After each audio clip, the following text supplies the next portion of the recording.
Això era on vivíem quan érem petits. Ens en vam anar a viure als pisos de dalt i ho vaig convertir en un showroom.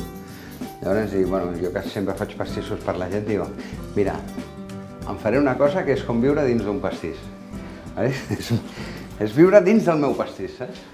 Quan a tu et pregunten, vostè què fa? Diu, jo soc pastisser, l'altre fa així. És la teva vida, sense això no m'imagino res més. El meu pare era total, sabia passar-s'ho bé, sabia ser familiar, sabia ser bon jefe, bon empresari, artista, tartista, com deia ell, no? Creatiu, divertit. Era un pack molt maco. Fer feliç a la gent amb la meva feina, això sí que ho sé fer.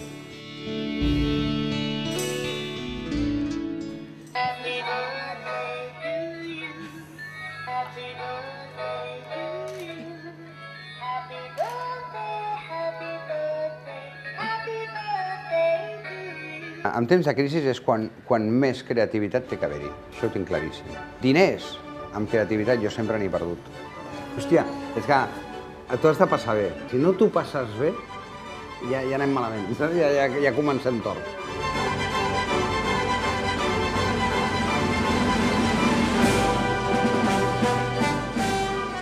Això a casa de la sogra, imagina't. Mira, mama, que tinc un nòvio que és pastisser. El paio com s'ha quedat, tu.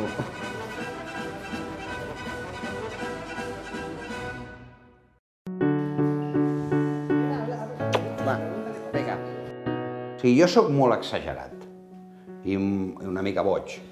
Ella no. Ella és tranquil·la, hòstia, cada cosa té que estar al seu lloc. I aquesta barreja, hòstia, és molt interessant.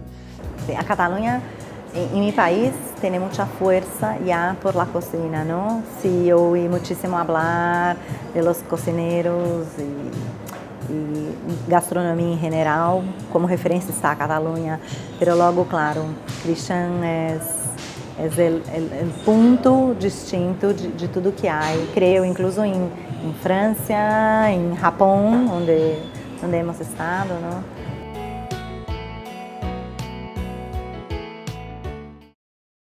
La meva dona sempre diu, estar amb una persona amb cadira de rodes es como tener un bebé en grande. Sí, señor, es como tener un bebé en grande, pero este bebé nunca se hace grande. Sí, podem evitar-ho. Generalitat de Catalunya. Clar, veus això i veus el drama, no? Veus el drama. Tots més o menys hem conduït, vale?